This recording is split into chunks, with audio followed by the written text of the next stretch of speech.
are dog friendly. We are Christmas friendly. We are Cage friendly. We are We Gage Cage. I'm Brian Ambrosius. That's my main man, Brock Kircher. Mr. Kircher, how are you doing? Sorry, I'm just still processing what just happened right there. Merry Christmas! I refuse to spend this entire podcasting experience apologizing for you and your actions. Merry Christmas, everybody. Hey, I told you before I would get my dog on here singing Jingle Bells, so... You did. 'Tis the season. 'Tis the season. So, how was your Christmas? My Christmas was great. Yeah? So I spent the Christmas with the in-laws, my newly acquired in-laws, down in Nogales, Arizona, which is right on the border.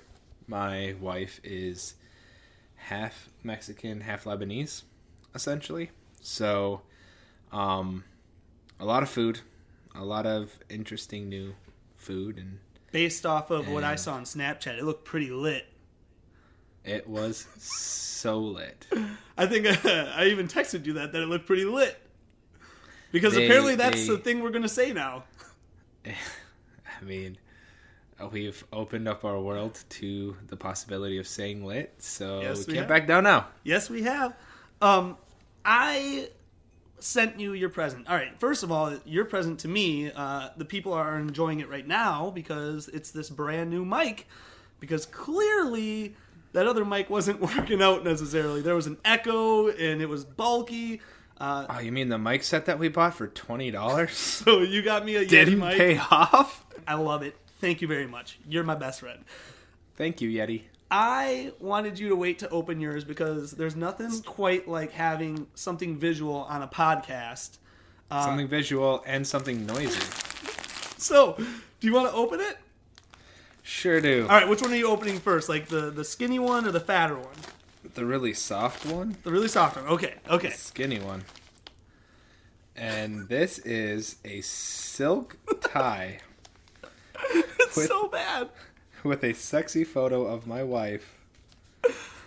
She. On, I believe it was her 26th birthday. It's so bad. I like it. It's real shiny. It's literally got like 20 of the same picture on it.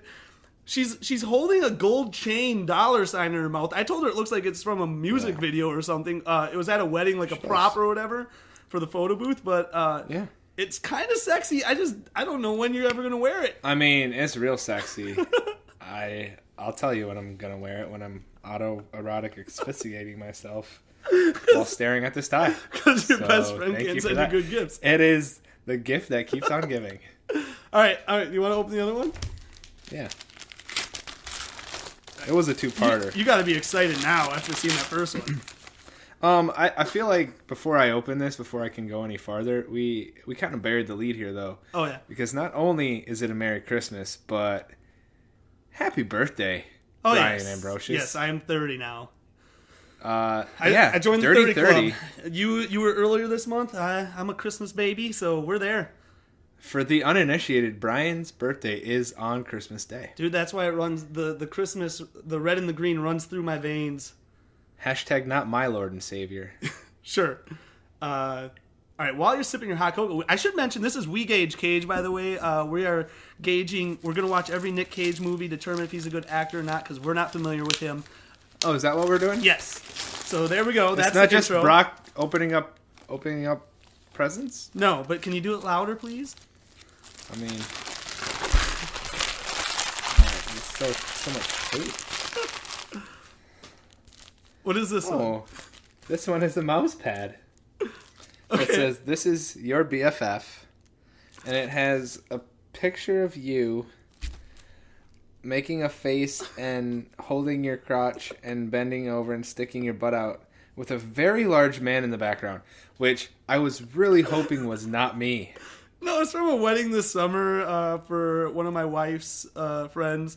And I'm booty popping essentially at a wedding. It was like 90 degrees, and the 90 degrees in Wisconsin like is the worst. So I'm wearing like a polo and shorts. Which explains why you're wearing shorts to a wedding. Yes, it was Because outdoors. It was also it was Wisconsin wedding. It was informal. Okay. The reason I want... AKA it was a Wisconsin wedding. Yeah, sure. I think you can just stop right there and don't have to explain how it was informal. But actually, I keep going. think it was Minnesota, so same thing. Yeah. Okay, the reason I wanted you to open it on the podcast is because I think it's funny. I think they're terrible. I kept telling you, I was like, I felt so bad for what I got you because it's not good. Like, what are you going to do with those dumb things? What was I thinking? Hey, I love them. Thank you. So, but this was my thought process, okay? My niece and nephew, I have 4 of them, but 2 of them are 3 and 4, essentially. What's that? Humble brag? No, this is how I We get it. You have brothers and sisters. Lucky you. Okay. Keep going. All right. Thank you. Anyway, 2 of them are like 3 and 4, so they're like old enough that they're starting to like read and they know their name and stuff. And in the past, they've been given... Just a second. Stop. What? Hold up. Okay, keep going. What's happening? Just keep going. Okay.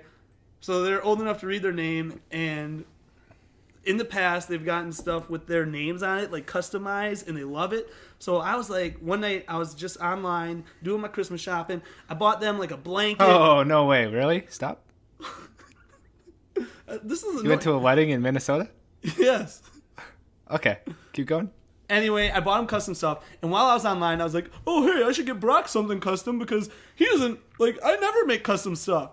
And then, literally a couple days after you sent that, or I ordered that, you sent me a text showing you wearing the sweatshirt I made with my face on it twice, which you're wearing right now. And then I started thinking, and I was like, what was I thinking? Because, first of all, I got you a canvas of us doing our awesome jump over Lake Michigan. Yes. Custom canvas. I got you a literal cardboard cutout of myself, life size. Yes. Yes. I got you... Doing grill pose. Grill pose, yes. And then at your wedding, well, once you got engaged, I got you like a custom Harry Potter thing with you and your wife. At your wedding, as your best man, I got you a cardboard cutout of your wife. It's like, what am I thinking? Like, I've gotten you so much custom stuff, and then I gave you the shitty mouse pad and tie, and it's just like, I feel so bad because you could have gotten such a better gift. Was the genesis of this story that you thought you had not gotten me enough custom things? Yes. And then I got you a shitty mouse pad and a shitty tie because in my mind I was like, look, he's getting custom stuff. And literally you're in a room with my face everywhere right now. Yeah, so you're in to the set Brian the scene room. for everybody, yeah, I'm in the man cave, a.k.a. the Brian room, because all of the, custom paintings, photos, cardboard cutouts. You have everything. a 3-foot head I can see on your camera. Yeah, designed around Brian are hung up in this room because my wife will not let me put them into any other. That doesn't make sense. So... so when he's referring to a grill pose, I am so ugly in that damn pose, and like you just love it because I love it because I was making a photo album because my mom said we partied too much. She said we were going out too much when we were roommates. So I was like, you know what, Brock, follow me with my phone or whatever. Like take pictures of me doing normal things.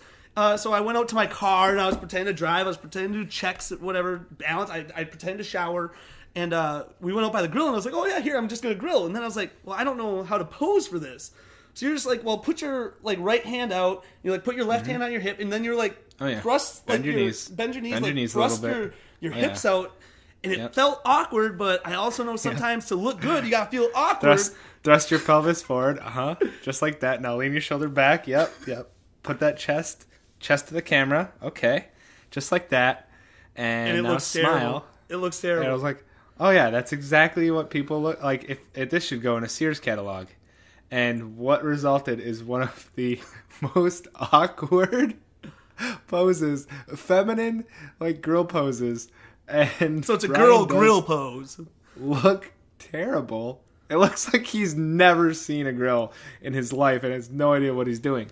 And every time I see it, it makes me giggle a little bit inside. So that's why I wanted you to open your gift on camera or on the podcast, because I felt like there was a lot that I could say about that. And I'm sorry for your shitty gift. And like I said, I didn't have enough money to get you a good one, so that's what you get. It's okay. I will be wearing this to work. Yes. So, Merry and Christmas. the mouse pad is super practical because now you can't hear all this nonsense. See, whisper quiet. Yep. Okay. So Fantastic. Thank you. yeah, you're welcome. Is there anything else we wanted to talk about before we're already like 10 minutes in, and we've talked about our podcast for 10 seconds. Should we tell them about the movie a little bit? Yeah. Was there anything else you wanted to talk about? I did just want to say, kind of going back to my Christmas weekend. Holy shit! I'm so sorry that we watched this movie before the Christmas weekend. Because this was a gift? I just had to sit on this movie for like 4 or 5 days. Yes.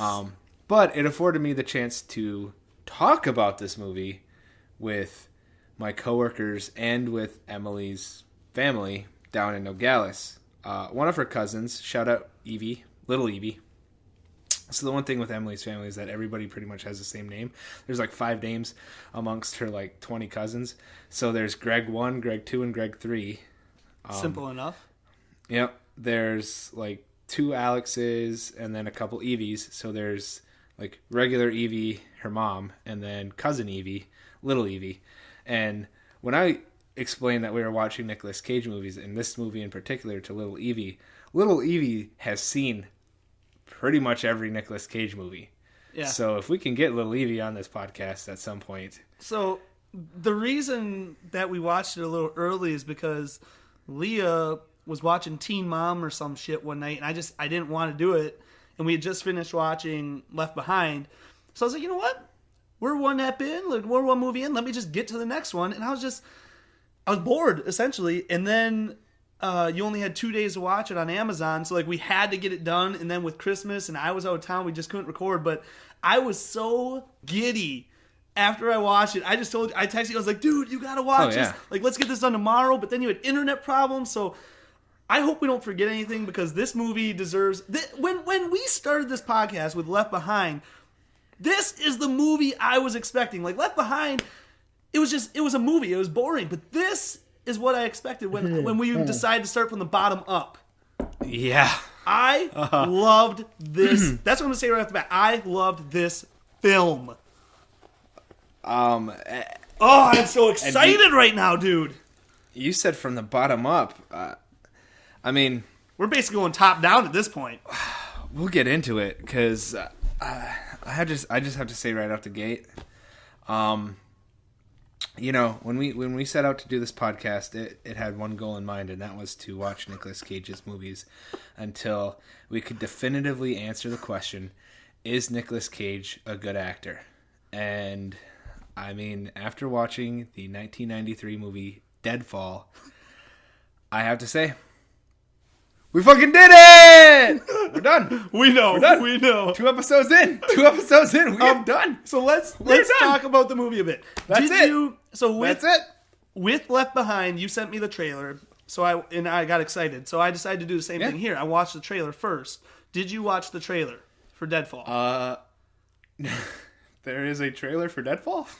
Yes, and the reason I bring it up is because it basically feels like an SNL sketch. Like, that's what I wrote down. Just, I watched the trailer. It felt like an SNL sketch. It's from 1993, but it looked like it was from 1983. Like, it just, you don't get a gist of what the movie is. They don't really even talk about Nicolas Cage much in the trailer, and I kind of know why after seeing it. Because they had to just, you know, have that Joker up their sleeve. Yeah. Yes. So we're gonna get into it, but basically what you need to know about Nic Cage is he's just kind of, it's insane. You have to look up YouTube videos. You have to see his character. But you brought it up last time. He wears a wig, right? He brought his own wig to set. So I will help you all out with that YouTube comment.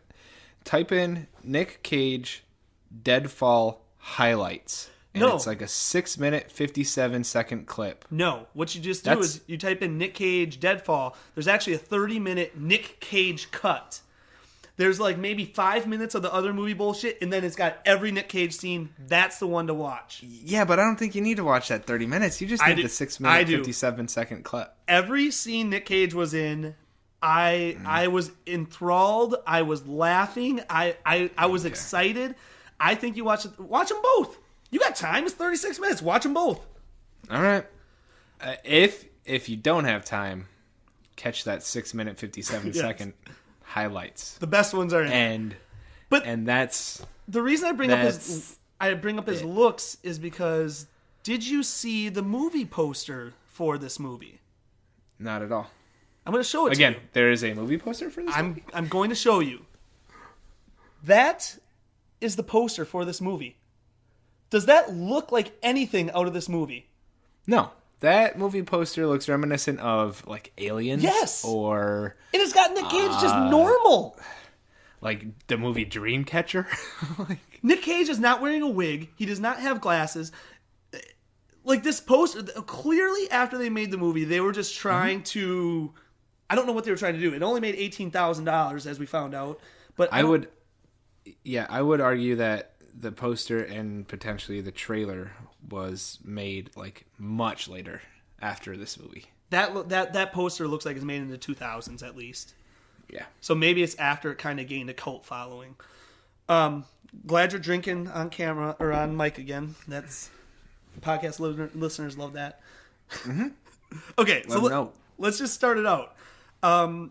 It starts out with a guy named Joe. So I just want to set the tone for this movie. This movie cost $10 million to make in 1993. Which is $17 million in today's money. I did the calculation. It made $18,000 at the box office. So if you're wondering, why haven't I seen Deadfall? Why haven't I heard of Deadfall? The answer is because nobody saw Deadfall. And nobody should see Deadfall. So is it independently, because we talked about this last time, it's made by Nic Cage's brother. Is it independently, like an independent film then? Or because there's a studio attached to it? You'd probably have to look at like the executive producer and the studio behind it. It doesn't matter. But hey, so do you know the actor who played Joe? Apparently, he's in Con Air with Nic Cage. I don't know this. The actor that played Joe is Kyle Reese from Terminator, and he's in Con Air with Nic Cage. Yep. So he's a good actor, but we're gauging Nic Cage, but he was terrible in this movie. Yeah. Like right off the bat, I just felt like he was just reading his lines. Like he wasn't. It was just bad acting. And so he's with his dad, his real dad. Right? The actor is Michael Biehn, by the way. Okay. So he's with his real dad, and they're con men. They con people to get money. In this particular trick or whatever, they were pretending to have police officers. Drug deal? Yeah, and they pretended to have police officers bust in on this drug deal. And essentially, Joe was supposed to shoot his dad with a blank, and that was supposed to scare the drug dealer off so that they could get the drugs and the money. Perfect con. However, the blanks that were supposed to be in Joe's gun ended up being live bullets, and he actually kills his dad. Yep. And so that's the opening scene. Yes. The one thing that I want to point out from this opening scene is that there's this old man, and I forget what other movie he's in. I think he's the dad from My Big Fat Greek Wedding. That is what has been described to me by my wife, who was watching this movie. Fell asleep about 5 minutes in. Oh, but she missed out, man. Watched long enough to... I don't even think she caught Nic Cage. Oh. But she watched long enough to say that is the dad from My Big Fat Greek Wedding. So this gangster who has the money and wants to get the drugs, it is just chewing as much scenery as he can, and then says, "Give me the drugs I want to taste." So I've seen enough like drug deal movies. You know, they bring over a little bit of cocaine, and the guy snorts it, or maybe rubs a little bit on his gums. Yes. And says like, "Oh yeah, that's good cocaine." This guy takes a handful of it and shoves it in his mouth like it's fucking Fun Dip. Like I don't know a lot about cocaine. So that guy's but dead I know too. that that's not how you do cocaine. Like I don't remember that at this all. was necessarily. He takes it in his hand and he just starts like slapping it onto his tongue and shoving it into his mouth by the like handful. It is insane how much cocaine this guy does by scooping it from the bag and slapping it into his mouth. That is not how you do cocaine. And he loves it. Do you want to know why I don't remember that? Because I'm really having a hard time remembering anything outside of that 30-minute Nic Cage video because that's all that matters. So after Joe shoots his dad. So Joe shoots his dad, and his dad is dying. And I will say that his dad, his dying words are, "Get the cake. My brother took the cake. My brother took the cake." Brian, don't ever let your brother take the cake. I hated it. I think I literally rolled my eyes. I was just like, oh God. Ever let your brother take the cake. So Joe sets out to find his dad's brother, his uncle. And I don't know, how did he... He looked through his dad's stuff, and that's how he found out where to go. How did he know to go to the farmer's market? His dad had a little black book. Did it say farmer's market? No, he just, any good con man goes to a farmer's market? Yeah, he's got to case the place. He's got to see, he's got to watch the other con men to see what's going on. No one goes to the farmer's market. Anyway, okay. So while he's is like the room level, like acting in this market. But yes, keep going. This is where it's pretty. There's nothing leading up to that, but then Nic Cage pops up, and our first introduction to him is him like flicking cards in the background, and like. He just walks up and just pick a card. In his voice, my God. You have to watch Nic Cage's intro. Nic Cage's intro is everything. So we have like Michael Biehn in close up, and then all of a sudden, like from behind, from like profile, over his shoulder. Yeah, like in leans Nicolas Cage, and like the cards focus, flicking them. The focus racks onto Nicolas Cage. Yeah, and then God. And then I laughed. I laughed when he on his first scene. Because he looks like a mixture of, I wrote this down, Javier Bardem from No Country for Old Men and Uncle Rico. Like, if you combine those two people... Yeah, if those two had a baby and... That's who he looks like. And the way he talks, he does not move his lips. So he goes up to Joyce and is like, pick a card. Like, without moving his lips. He doesn't move his lips. He also never puts his top lip over his teeth. Pick a card. His top teeth are showing at all points in time. Pick a card and I'll tell you fantastic. who you are. Or no, if it's high, I'll tell you who you are. If it's low, I'll tell you who I am. Spoiler alert. Wrong, he'll tell. We have spoiler alerts a lot, I've noticed too. It's like hang your hat on it. I mean, maybe we got to stop with that. But it's a Joker. Yeah, so he guesses right that it's a Joker. Hallelujah. Praise the Lord. Praise the Lord. Those are lines from the movie. Okay, wait. Let's deliver it exactly how they do it. Hallelujah. Praise the Lord. Dead on. For how it's delivered in the movie. Just no emotion. It's just praise the Lord. Yep. Okay. So basically, Nic Cage knows who Joe is, and he's like, I can take you to Uncle Rico. No, what's his real name? Uncle something. Uncle Lou. Uncle Lou. Lou, right. Yeah. Uncle Lou. I didn't know Uncle Lou had a nephew. I've been thinking, I think I have to put sound bites into this podcast because the way he delivers the lines, it's just, he's overacting the fuck out of this role. And I think it's just because he knows it's a piece of shit. And I think it's because it's his brother, and he's like, was he trying to see what he could get away with, or what? My theory is this: there was no script for Nicolas Cage. I have that down. I put Nic Cage improvisation like question mark. There was no way that there was a everything. Script for. Yeah, he might have had like some guidance, but that Christopher, his brother, said, "Nick, come on." Wear your fucking wig. I don't care. Okay, come on, Nick. Okay, Stan, yep. Now, we're going to deliver the lines that I wrote and react, man. Like, I don't, yeah. And then Nicolas Cage did what Nicolas Cage does. And then Christopher said, like, we're not going to use that one, but we'll keep going. Or, like, they shot this entire... I like to believe that there's a cut of this movie without Nicolas Cage, but he just, like, would show up and try to, like, fuck him up. And then they kept all of those cuts and said, you know what? This is a better movie. It is one of the most... Honestly, it's insane. I laughed. So it's not a comedy. It's a film noir, drama, whatever. But I was laughing so much. It was so... It's incredible. You have to watch it. I'm telling you. Get on YouTube. Watch those 2 videos. It's incredible. You watch this movie and, like, the production level and the shots and... It's terrible. How the hell did this cost $10 million? So, okay. How the hell? I know how. I mean, I have a theory of how. So... $9.5 million in cocaine.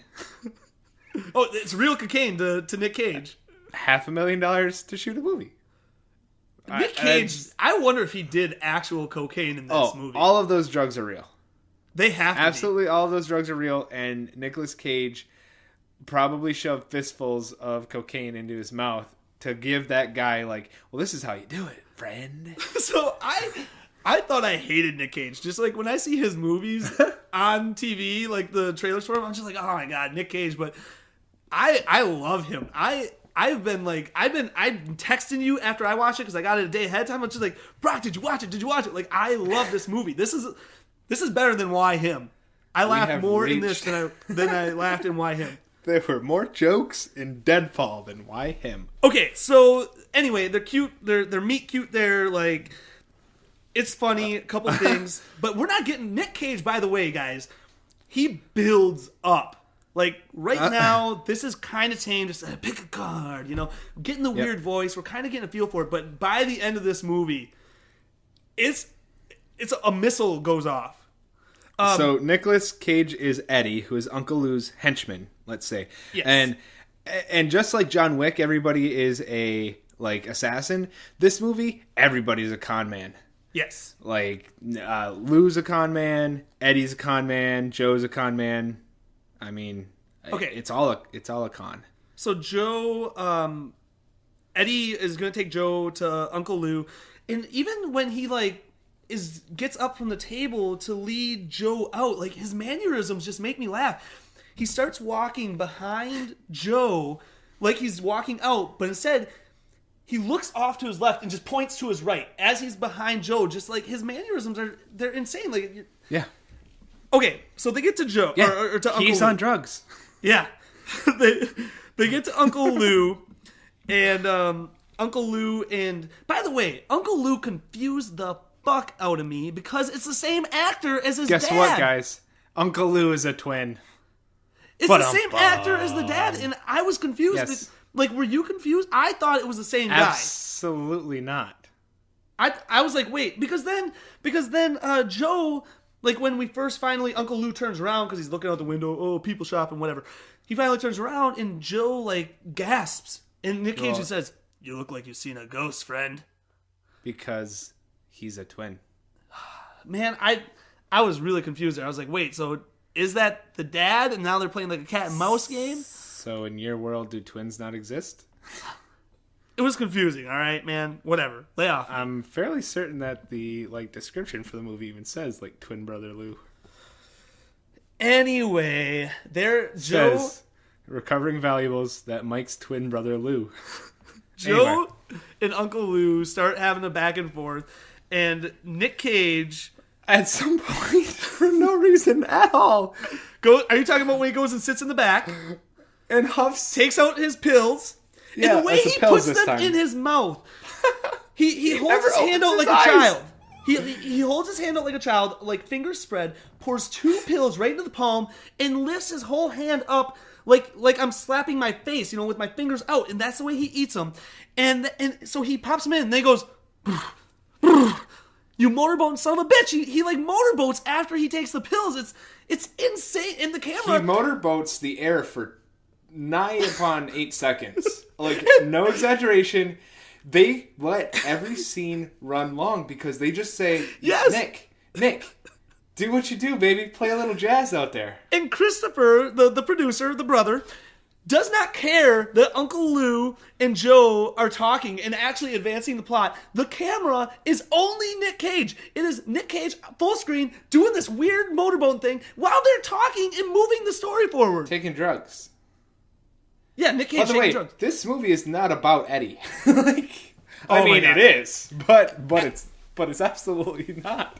So after that, but yeah, Uncle Lou decides, hey, Joe, maybe you need to hang out with Nic Cage and kind of have a night on the town. Right? Sure. Is there anything I missed so far? Nope. Yeah, so I'm just kind of looking where I'm at because I'm just... Yeah, like, I think there's something where, like, basically, Joe wants to kind of, like, see what Uncle Lou has of his dad's, what the cake is. Yes. And Uncle Lou wants him to, like, hang out with Eddie because Uncle Lou might need him in a con. I guess. Something like that. So they get in a car, just Nic Cage and Joe, and they're driving somewhere, and... Did you got to pick up Diane. Did you find? Yeah, they are. But did you find that car ride to be really awkward, like the audio on it, or was it just me? I was honestly not paying too much attention. But it's like very clear that after like they got shitty audio, so they had them come back in and like their lips didn't sync or anything. Like it's just terribly produced. Is kind of what I'm getting at. A little bit of ADR. Yeah. So you're right. They go pick up Diane, and again, Nic Cage shines here. This is a shiny Nic Cage moment. Diane is, I believe Nicolas Cage says, I got a similarity. Okay, I'll be perfectly clear. I can't understand every, like, 3 out of every 4 words that Nicolas Cage says, and I did not have subtitles on. He doesn't move his lips. And Nicolas Cage's accent is somewhere in between, like, New Orleans, Brooklyn, and, like, Mexican? Yes, there are times I have in here where, like, Mexican... Actually, it's, like, right after this scene where he talks in a Mexican accent. It's all over the place, and I love it. Yeah, and it's, like, never... And it's all mumbled because he never closes his lips. And I think... And he's high. I mean, the actor and the character... When he meets Diane, he's got flowers in his hand, and he does this weird, like... Dance? Like, sidestep... Middle school thing, like, kicking dirt, and just like, oh, jeez, I don't know, like... And he says something like, I got you a bracelet or something like that, and he holds open, like, his empty hand, and then he, like, sidesteps and then pulls out the flowers from his other hand. It's bonkers. So then they get in the car, though... She just tosses him in the back. It's very clear she does not care. And another great Nic Cage scene, because the car won't start. And what does he yell again? Fucking motherfucker, fucker. That's right. And then once it starts, though, he does a big rodeo. Yeehaw! And they're off. And you can actually it's see... all hands, too. Yeah, you can see Joe laughing. I was watching the 6-minute clip before we started recording. You can see Joe over the corner just like, what the fuck am I doing here? And so we find out they're going to a strip club. Yep. No, they go to a bar first. Oh, right. They do a little con. Just to... Oh, that's right. Yeah. They go to a small con at a bar. The perfect con. So at the bar, they pull off a small con, and it's a perfect con. So if you ever want to pull a con with you and your friends, you're going to need 3. So what you're going to need is you're going to need a member of the opposite sex. So if you're a lady, you need a husband. And if you're a husband, you need a lady. And you're going to need to buy a really cheap piece of fake jewelry that looks really nice. So, and then you need a third person to just come in later. So you go up to the bar and you order champagne. And when the bartender says you don't have champagne, you order whiskey. And when the bartender pours you a shot of whiskey, you drink it all yourself if you're the Nicolas Cage part of this. And then your wife goes to the telephone booth that every bar has. Yeah. But first, you make sure that bartender can see your bracelet so that she says something about it. Then you go into the phone booth and you drop the bracelet. Then you come out really pissed off and you say, "It was here. Maybe I left it at the restaurant." And so you get really like upset. And then if you're the husband in this situation, if you're Nic Cage, you say, "Hey, let me tell you, friend, if you find this bracelet, it's got a lot of sentimental value. I'll give you $500 for it." Because you flashed your wad of cash earlier when you wanted a bottle of champagne. Exactly. You look like you're a bunch of high rollers. Yeah, that was very important. Yes. So you show that you have $500 and then you leave. Now, later, the third person, Joe, comes in. So your Joe comes in and then he just says, "Hey," and he flirts with the bartender a little bit. Gets and a beer. He goes to make a phone call. And so as he's making the phone call, he finds the bracelet. No, as he's still in there making the call, Nic Cage and the girl come back in, and he starts crying. Just starts crying. It's like, "It's my wife's favorite bracelet," and blah, blah, blah. "I'll give you $500. That's when he says $500 while Joe is in the phone booth, because then they leave, and right after they leave, Joe comes out flashing it, and then the bartender says, "Hey, look what I found." And the bartender No, he says, doesn't say it. The bartender just sees it, and she's like, yeah. "Oh, that's my bracelet." And he's like, "No, I don't think so." And here's how he says it. "No, I don't think so." Because he doesn't act in this movie. She says, "Well, I'll buy it off you." And he says, "Okay." And she says, "I'll give you $50." And he says, "How about 200?" No, he says And she 100. says, well, And then she just goes up to 200 on her own. sure. Anyway, well, she gives him $200. And that's how you walk away with $200, folks, because that bracelet was crap. Yeah. And then the confused patron at the bar says, "Hey, bartender lady, why'd you do that?" And she says, "Well, because I just made $500. Oh, 300. Also, if you're Nick, you give her a fake phone number, because then she tries to call the phone number, and it's disconnected. Okay, so that's that whole scene. Okay, basically just setting up that Joe does know how to do cons. It's a great con. Joe knows how to do cons. That's all it's setting up. So then they go to a gas station so that Nic Cage can call Uncle Lou, and the conversation is so weird again. Like, I don't remember the exact words, but what I do remember about that phone conversation, I don't know if you caught it, but basically he's just like, "Okay, you want to see if he's ready for the big con or whatever," and then he goes to hang it up, but then he brings it back to his face and goes, "Hello?" And then he hangs it up, and I was like, what are you doing, Nick? I don't remember how payphones work. So, it's just Nick, man. He's doing multiple... I don't know if he's doing multiple takes or if he's literally just doing one take, and they just have to use it because that's all the coverage they have. It wasn't a take. It was... He did the conversation, he went to hang it up, brings it back, "Hello?" And then he just hangs it up after realizing no one's on the line. It's just like, what are you doing? So anyway, basically all that set up is that they're going to the strip club now. Now is the strip club scene. And there's a big guy in there called Baby. Oh, Baby was my favorite. And I want to say that right now. Baby. He acted well. Baby was amazing. Baby was a good actor. Baby's a huge dude who likes to lick lollipops. That's why his name is Baby. Yeah. And he owes Uncle Lou $1,500. And Nic Cage says to Joe, "You got to get the $1,500. And Nic Cage leaves, goes out by Diane, and snorts some glue or whatever, and he's laughing hysterically. Yeah. He's going to get killed, blah, blah, blah. And what happens, Brock?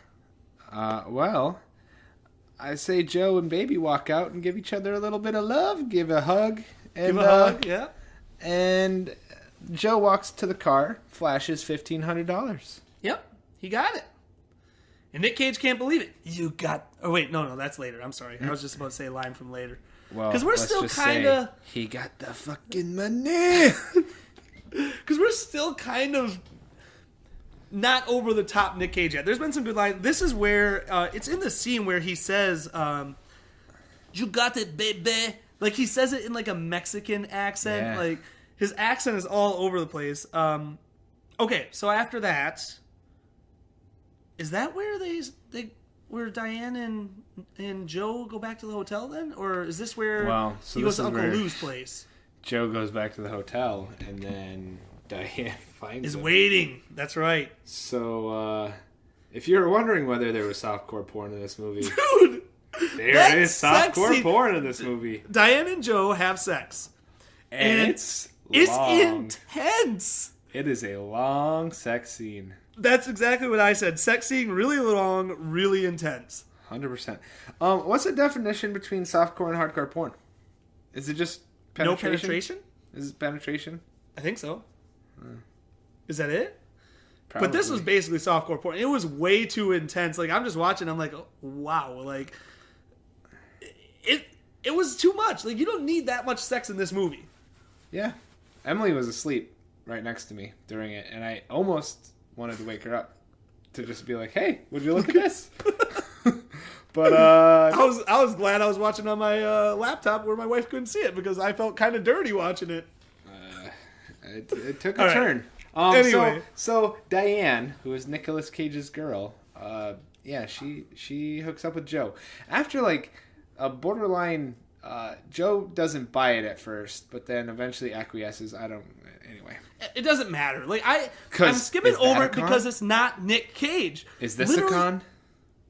What? Is this whole podcast a con? No, it's not.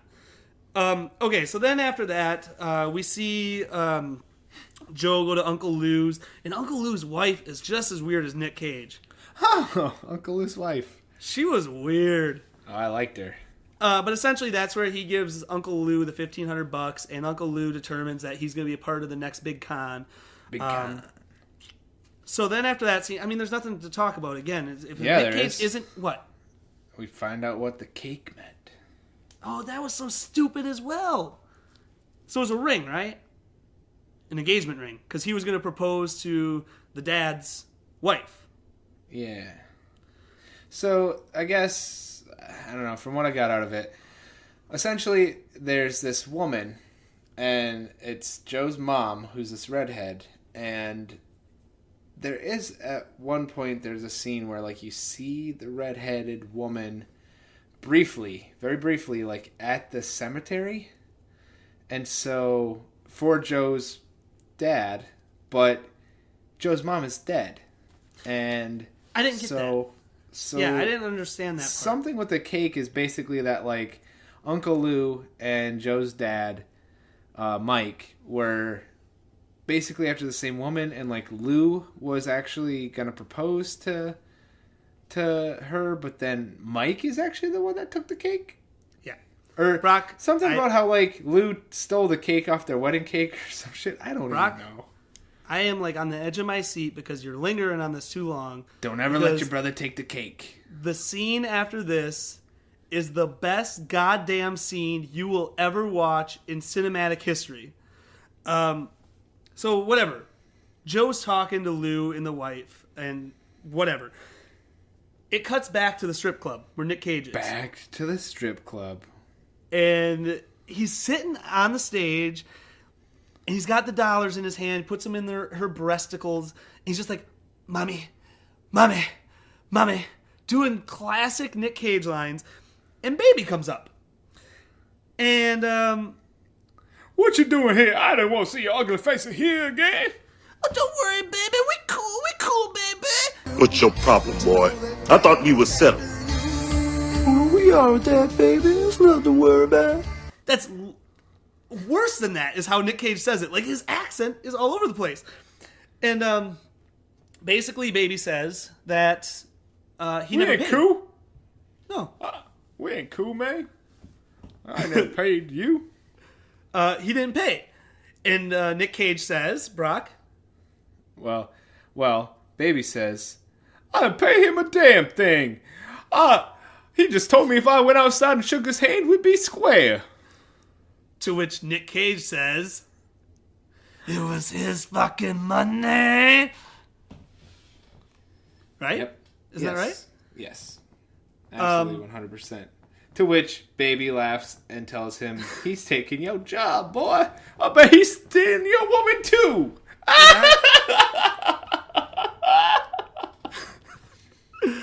And this is Baby gives the best laugh. Baby gives the best belly laugh because Baby has the best belly. This is the missile drop. This is where we get Nic Cage in his full glory. I timestamped this. This is at about 50 minutes. So if you're actually going to watch this movie and not the clips on YouTube, this is about 50 minutes in. The bomb drops. Just watch the clip on YouTube. I think I got to throw it in. But basically, Nic Cage, like, you can't do it justice. He realizes what happened, that Joe outsmarted him, and it's his $1,500, and he's trying to get in close to Uncle Lou. And Nic Cage just rages. He throws a drink in a guy's face on the way out, which he throws in his face in the most funny way. He just like walks by, stops, and just looks at the guy. Like, I can't explain it. Unnecessarily. Well, I think the guy does tell him to sit down. Like, very quietly in the background, the guy's like, sit down. He takes 5 steps, stops, and goes, fuck!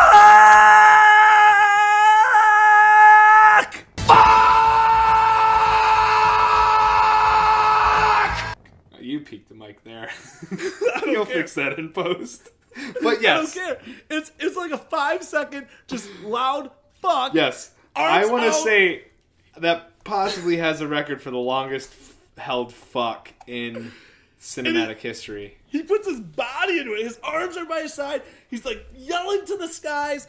And a guy walks up. And what does the guy even say anything to him? He bumps into the guy on the way out. An He bumps accident. into him on his shoulder. It's just an accident. He shoulder checks the guy and then says, "Are you in a fight?" I think the guy even might have said "Excuse me," Yes. It's or "You wanna "Hey, fight watch me?" it." But he says it in a way you can't understand. You want to fight me? Like a way you can't understand it. And then the fight It's the best line. choreography, he slowly and very carefully throws the man up against the wall and then gives him a gut punch. And when the man is bent over, he cocks his arm back high up in the air, gives it a little wave, and then yells the greatest line from this movie: "Hi fucking yeah!" Hi fucking yeah! Watch it now. Now you're the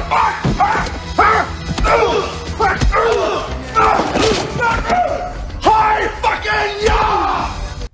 Oh my god, And I laughed. karate chops him to the ground. It's so funny. Oh my god. Which was not scripted. But It's not was scripted. It can't so be. There's no way enjoyed. that Christopher Cage Coppola? wrote "Hi fucking ya" into that script. Christopher Coppola. Whatever. All Chrissy. Okay, so then he leaves, and there's a weird bearded guy. So there's been a weird bearded guy following Joe this whole movie. Yeah, With a popping really, mints. really, obvious fake beard. Who's, just been popping mints. He's been in a couple scenes. Don't worry about him. But he's in this scene, because he's in the foreground of this scene. While Nic Cage is yelling, "Hi fucking yeah," the camera is actually focused on Beardy McBearderson. Again, just the weirdest camera angles. Nic Cage is just off behind this guy's shoulder, doing the greatest acting I've ever seen. Oh, whoa! Yeah. I didn't mean that. No, I said it at the top, and we're done. So But you might as well get it all out of your system. anyway, it's very obviously setting up the next scene. Nic Cage is doing a weird ass walk to his car. Because In you a just way- high fucking yada guy. You wouldn't walk normal after you high fucking yaw anybody.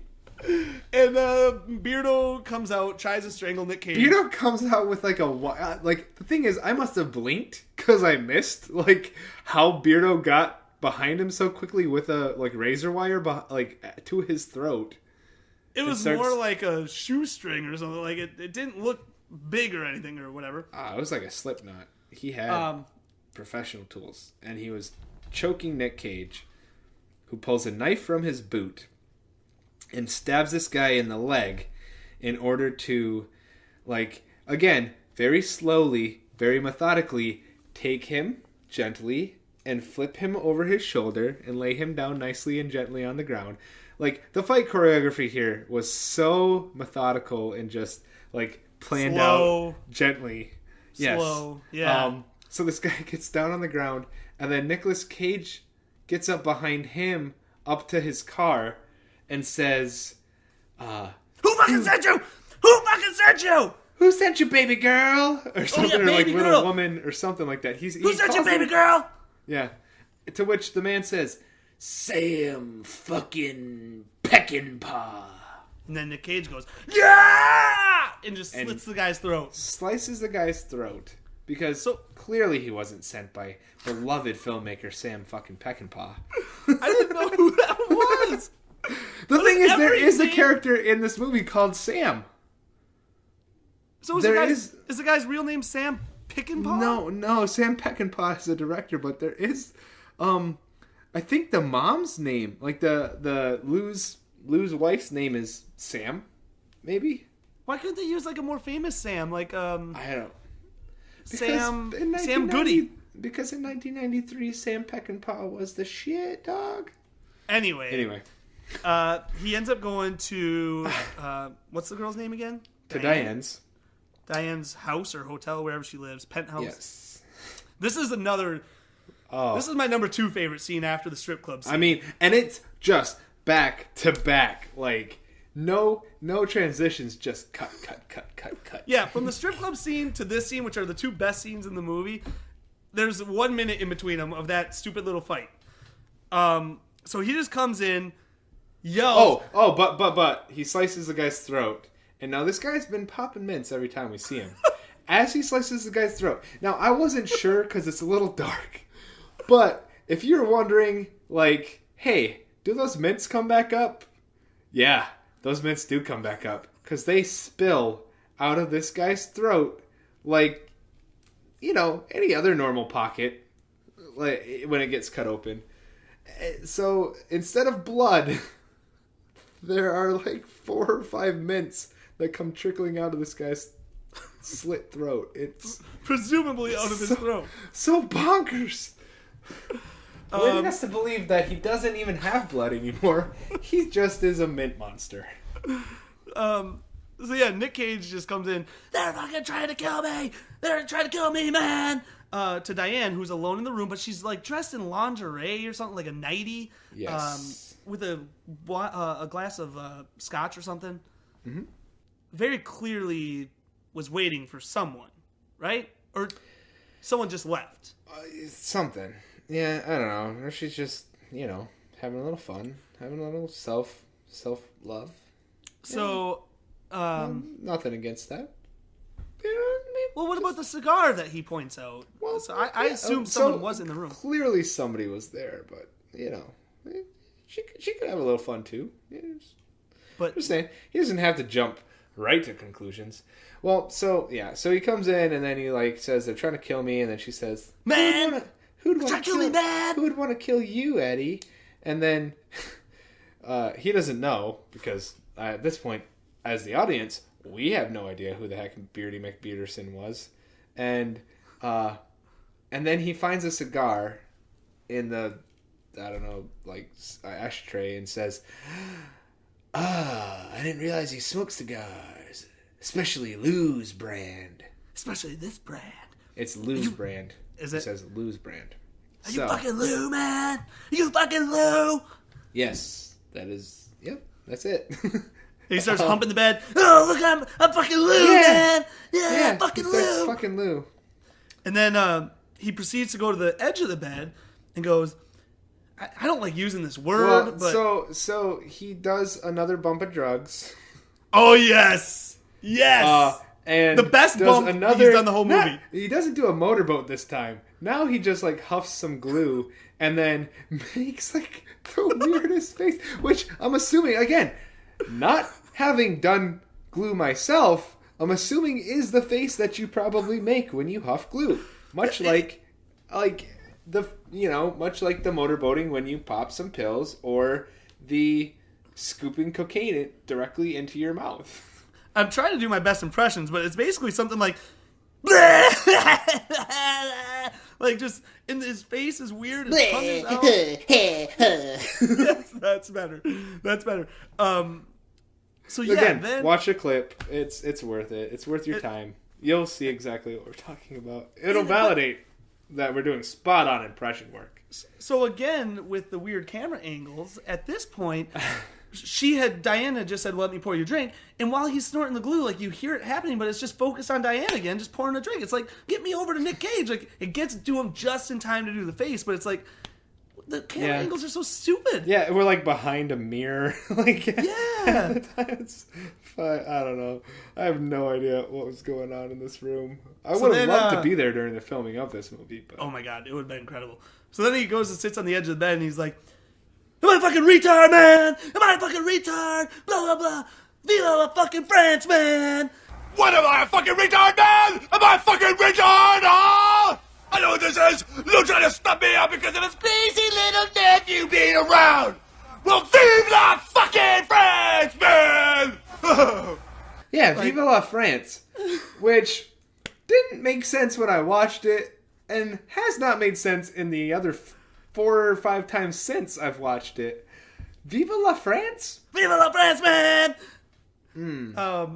I don't know, but again, just the way this is a new accent. That line right there, it's a completely new accent. Yeah, Viva la France, man. I don't know, Brock. But then he's like, he gets pissed at Diane. Chew on that for a while. He gets pissed at Diane. Was gonna like go kill her, but she had pulled out a gun because it was over there. So I do know that his theory is Lou has Joe now, and Joe's better con man than Eddie, as he's proven. So Eddie is convinced that Uncle Lou is trying to squeeze him out and kill him off because Eddie is disposable now. So he was going to take out some aggression on Diane. Not necessarily kill her, but it looked like he was going to like beat her up or something. Yeah. She pulls a gun on him and says, get the fuck out of here. Diane's a smarty. She basically runs to Joe, but who cares? Let's cut back to the next Nic Cage scene then. Do they have sex again? No. This is where she just runs up to him and is like... but then he says, hide out in my hotel room. Yeah. Yes. Uh-huh. Gotcha. So then Nic Cage is hiding in Uncle Lou's office. And Uncle Lou enters. Yes, Nic Cage is in the shadows, and what he does says it say something as he comes out of the shadows? Oh, it's another great line, though. Well, I wrote down that line, but that's not the first line. But then, here's the line that he says. You filthy double-crossing little fucking filthy double-crossing filthy fucking goddamn fucking filthy little rat! You filthy double-crossing little fucking filthy double-crossing filthy fucking goddamn fucking filthy little rat! And that is how you know that there was no script. Because that is how people talk when they don't have a line, they're searching for the line, and they're high on cocaine. We're not doing it justice. Or glue. Again, we'll say it for the 8th time. Go watch the YouTube highlights. Double fucking crossing fucking filthy rat. Yes. I wrote that line down, because it's too good. And he asked Uncle Lou to take a card. Oh yeah, again. So he gets his cards again, and he does the pick a card, any card. If I guess it, then you die. I guess, I don't know. Uncle Lou doesn't want to play, but hallelujah, Praise it's the Lord. Joker. It's the Joker. Hallelujah, man! Joker's wild. Jokers are wild. So then Uncle Lou calls him a hothead. Guys, have you put it together yet? Why it's always the Joker? Is he that good of a con man? We'll get to that in a little bit. Put a pin in that one. Sorry. So yes, Lou calls him a hothead. A hothead. Excuse me. And then Nic Cage does this weird thing. He just walks up to the camera and is just like, I'm a fucking hothead, man. And like just starts making noises. It's not. Do you remember that? Mm-hmm. It's not even a line. Like I don't remember specifically what he says, but he's like, I'm a fucking hothead, man. It just goes right to the camera, and it's like a profile of his face, just going. And then we cut to the next scene. Well, and he does say, "I'll show you a hothead." Oh yeah, that's what it is. Okay, but it's again so weird. It's in that highlight. Go watch it. Spoiler alert. He does. Because the next scene, he has Uncle Lou hogtied, basically. Yes. And this is at the farmer's market. In the farmer's market, in a diner kitchen? Mm-hmm. And they cut to a deep fryer that doesn't have the baskets in it, so you know he's going to, like, deep fry his head. Guys, it's a hot head. Get it? Oh, He'll is that show you a hot head. Did you literally not put that together until now? I did not. He'll I thought you were talking about Joker's Wild. No, he'll show you a hot head. There you go. He's going to put his head in a deep fryer. That makes sense. But hey, who comes to the rescue? Joe! Well, Joe comes from a mile off screen with a diving tackle. How he knew they were there? No idea. And they have a little fight, and Nic Cage looks like he's going to get Joe's head in the fryer, but somehow...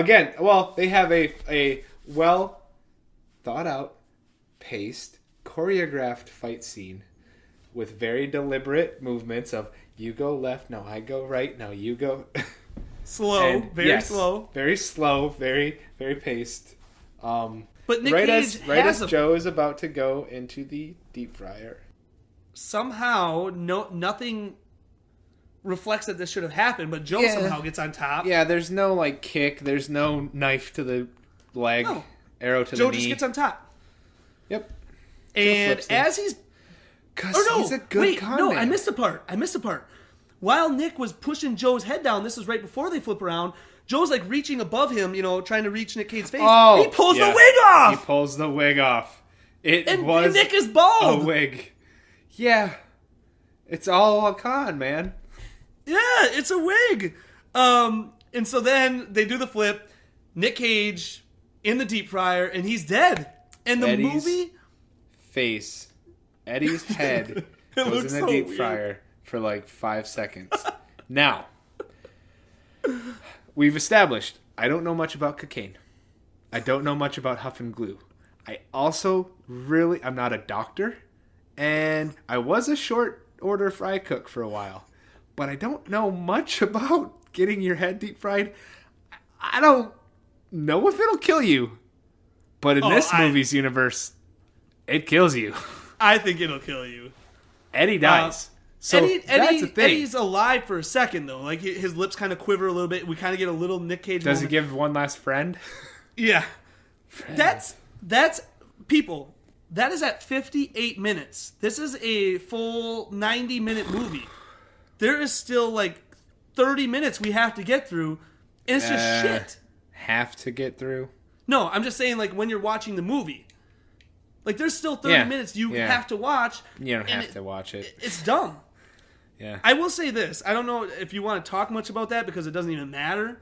Nothing ever matters after that. Honestly, it has never been more true in a movie where it doesn't matter. Like I'm saying, that 30-minute cut on YouTube is all you need to watch. It's so it's so amazing. Guys, do you care what happens? Oh, yeah, okay, Charlie Sheen. Sure. I was just going to mention, Charlie Sheen is a pool shark. Yeah, Charlie Sheen's in this movie. You see his name in the credits, and you're like, where the fuck does he come in? Like 5 minutes he's in it. But I actually thought he was pretty good. Did you?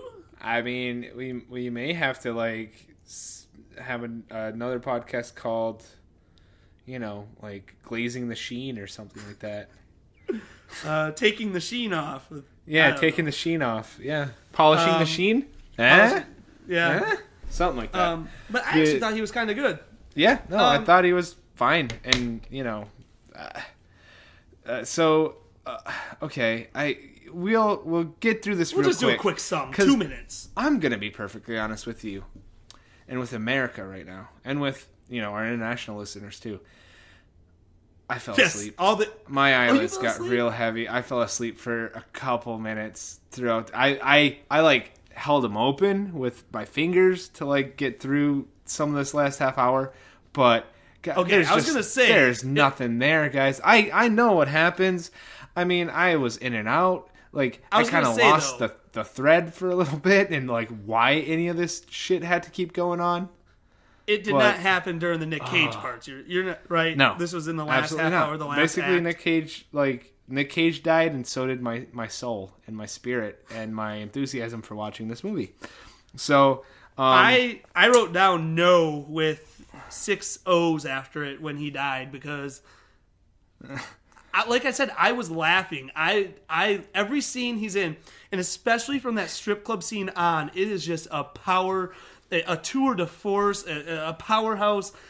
It's a madman. Oh, It's Nicolas Cage at his peak. So we'll give, for everybody who's super interested, we'll give you a rundown of this movie. 2 minutes. Under 2 minutes. Okay, I will give you the elevator pitch for the last half hour of Deadfall. So Eddie dies, and then Joe is involved in this con. And so the big con is Joe has to play pool against a pool shark played by Charlie Sheen. He has to intentionally lose to be owing him a ton of money and then say, hey, I have this watch, which has diamonds in it. And that gets him in the back door with this diamond dealer, and he says, hey, I have these really cool diamonds. And the diamond dealer says, okay, they're very valuable, but I only have one guy that I can sell them to, and that one guy happens to be Uncle Lou. And essentially, they're doing the same con. You're cutting out on this guy's like lobster hand thing, though. Oh, well, okay. He had a David Duchovny from Zoolander hand. He had a fucking Edward Scissors hand. I don't know why, but the jeweler, for some reason, again, nothing in this movie actually, like, no motivation actually makes sense in this movie. But yes, he had a Edward Scissorhands hand. In a glass, like David Duchovny from Zoolander. Wasn't it like in a glass case almost? It wasn't in a case. He had it out, and he, like, shook Lou. Oh, that's right. Shook Joe's hand. You're really tramping on my 2 minutes, man. I'm sorry. That part was really weird. So essentially, guys, guess what? Uncle Lou has the same idea as Joe's dad did from the beginning of the movie. They are going to rip off the jeweler by, somehow getting the diamonds and the money. I actually kind of fucking lost the plot. Oh, maybe he just says, like, he knows where he can get more diamonds or something like that from Uncle Lou. And so then the jeweler has to come up with the money, and then they're basically going to run the same con from the beginning of the movie where he accidentally shoots he's going to, like, fake shoot Uncle Lou, and then the jeweler's going to run away, and it's going to be a big elaborate, like, FBI sting setup kind of thing, and blah, blah, blah, blah, blah. Okay, so that happens, and then they do the thing, and you wonder for a second if Joe can actually pull the trigger, because what if he kills Uncle Lou like he killed his pops? But turns out that the jeweler guy has a couple of henchmen who aren't fucking afraid to pull the trigger, and they shoot first, and pretty much everybody gets, like, shot and dies. And then you find out, guys, it's been a con the whole time. Dun dun dun. Joe's dad, Mike, never died. They really were blanks. They were never real bullets. Joe's dad has been pulling this off the whole time as a big con in order to steal money and diamonds from Uncle Lou and kill Uncle Lou. And then Joe, you also find out that Diane has been dressing up as Joe's dead mom. Yeah, that was weird. For reasons not fully explained. But then Joe actually ends up liking Uncle Lou better, and he gets pissed at his dad. And there's a weird merry-go-round scene. I don't know why that had to be in there. But yeah, basically, that's the end of the movie then. Does he kill his dad? I don't remember. No, my only notes really for, like, the last 30 minutes are, why is any of this happening? What the fuck game of pool are they actually playing? It is the absolute worst game. Okay, sorry. Yeah, we should... No, go back. It's not the They're worst playing game, but it's a different variant of this. There's like 3 balls. Weird fucking game of pool where, like, you have to just hit the balls again and again and again. And maybe this is a real thing. Maybe it's not. And if you play this game of pool, good on ya. It looks fucking boring. There's no pockets. There are 3 balls, and basically you have to hit the one ball off a certain number of walls, and you have to hit the other 2 balls. And basically you play to 25, and I'm not exactly sure how they score. I think it's based off of how many walls they hit, but yeah, it was really weird. Charlie Sheen plays Morgan Fats Grip. Morgan Grip, a.k.a. Fats, and his henchman's name is Sausage. Nice. I did write that down. And yeah. But that's the film, guys. It is unequivocally, it's one of the best times I've had watching a movie. I'm going to be honest. It starts off so bad, and then once Nic Cage gets on screen until he leaves, it is pure insane. joy. It is pure joy. I am not a Nic Cage fan. I am not saying this because I'm a fanboy. It's like, I love Jim Carrey, but this is not Jim Carrey. Like, it's a guy that I don't care about, that I don't know, and I loved it. Now, all that being said, Brock, the name of the podcast is We Gauge Cage. All of that being said, all of that, how much we enjoy Nic Cage means nothing, but is he a good actor in this movie? Absolutely. What say you? Absolutely fucking not. No, I agree. Overacted the fuck out of it. He is a drugged up actor in this movie. He is completely no holds barred, like wild in this movie. And when I showed that clip, that YouTube clip to my coworker, whose opinion I trust, he asked for 6 minutes of his life back. Because that was my Christmas gift to him, was showing him the Nicolas Cage highlights. He asked for 6 minutes of his life back, and then he had to question, like, how did Nicolas Cage ever get any roles after this? And I said, well, A, the word of the day is nepotism, and B, nobody saw this fucking movie. Like, clearly nobody, including any other director or producer or, EP, ever saw this movie. Because if they did, I'm fairly certain Nicolas Cage wouldn't have gotten casted, like, in major motion pictures after seeing what he did here. They put $10 million into this film, and so they obviously expected... They put $9.9 million up their nose.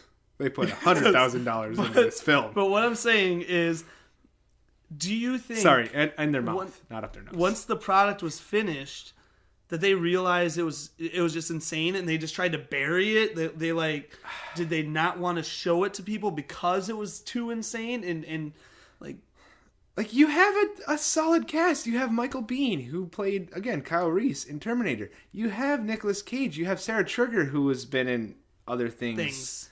You have Charlie Sheen with a cameo. Yeah, you have James Coburn, Peter Fonda. Like, you have James Coburn, who was, this, like, well-respected Western actor who's been in, like, all of these, like, great movies. And you have nepotism. So you have, them playing, like, the family favorites of, like, this is a Coppola, let him do what he wants, and, like, he can make a good movie. And what you get is such shit. Because when I understand why we would like it, I understand why anybody would like the Nicolas Cage cut of this movie. But when Nicolas Cage isn't on screen, this is a fucking horse pile, like, of a movie. Even when Nic Cage is on screen, it's a shit movie. It's just this man's... It's entertaining. This man's acting is... I keep saying the word insane, but it's so over the top. He's overacting the shit out of it. He had to be really drugged up. Like, that's the only explanation I can come up with for what I saw on that screen for those 30 minutes when he was on there. So overall, we both agree, not a good actor in this movie, not a good film, but I was giddy. I kept like I said, I rewatched that 6-minute clip or that 30-minute clip probably 7 or 8 times since we actually watched the movie, just because that's all that matters. And, like, if you go on IMDb, I'm going to stop doing this because I don't want other people to, like, influence my decision, but I went on IMDb and just kind of read some of the reviews, and everyone kind of agrees. It's just like, when Nic Cage is on there, you can't look away, but it's still a shit movie. It's still a shit performance. Like, you just have to watch it to watch Nic Cage. Yeah. I did, actually, we forgot one thing, guys. And I said it was going to come up later, and I would hate myself and send it to the corrections department if I didn't mention this, because we have that. Right before we ended this podcast, guys. Do you know why Nicolas Cage, Eddie, was so good at guessing the Joker? Because after Eddie's face, after you get a deep fried Eddie, the packet of cards falls to the ground, guys, and would you believe it? They're all Jokers. They're all Jokers. They're all Jokers, guys. Jokers That's wild, man. how he knows they're going to be Jokers, because they're all Jokers. Jokers wild, man. There are so many quotable lines from this movie. This is the movie, like I said, I wish this was our first movie. This needs to be lower. This should be at a 2.5. Left Behind should be at a 4. This should have been our first movie. I am now excited for our next film. Like I said last podcast, I just want to get this one out of the way to get to Wicker Man.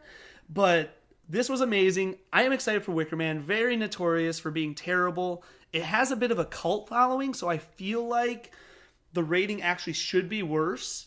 But because there's going to be fanboys out there who like it just because it's crazy, a lot of people probably gave it a 10.